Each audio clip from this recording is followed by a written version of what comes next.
Bem, pessoal, o valproato de sódio, ácido valproico, né, que é o princípio ativo do valproato também. Eu vou explicar esses dois remédios que você compra de forma semelhante, né, similar, e o funcionamento do corpo também é semelhante. Para vocês entenderem a história, como funciona, quando a gente utiliza, né, porque é um dos remédios mais utilizados, mais prescritos, né, você consegue pegar ele no SUS, né, de forma gratuita, e eu vou explicar a lógica, né. Em primeiro lugar, é um remédio muito antigo. No final 1890, mais ou menos, ele foi descoberto, mas era utilizado para outros fins, não para fins médicos, né?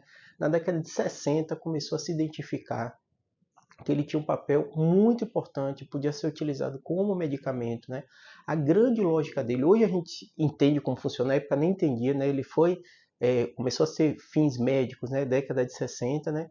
E foi autorizado ali pela década de 80. Então é um remédio muito, muito antigo, seguro, eficaz, utilizado para epilepsia, né? Utilizado para enxaqueca também, e também como modulador do humor também, né? A grande lógica dele é mexer no neurotransmissor GABA. Além disso, tem alguns papéis também de algumas enzimas, de algumas histonas, né? Mas o papel do GABA é o que a gente mais estuda, mais entende, né? Que a gente sabe, né, que o GABA é um importante inibidor do sistema nervoso central, né? Então ele tem esse papel também muito relevante, né? E mexe também com as bombas de sódio, né? Mas o que acontece, né? Toda vez que a gente fala, né, vias de inibição, a gente sabe que a convulsão, que a epilepsia, né, esse remédio funciona por isso, né? Ele tem um papel inibitório e a gente sabe que na epilepsia isso acaba sendo um efeito protetor, evitando que o paciente tenha crise, né? Mas ele também pode ser utilizado na enxaqueca, profilaxia de enxaqueca, né?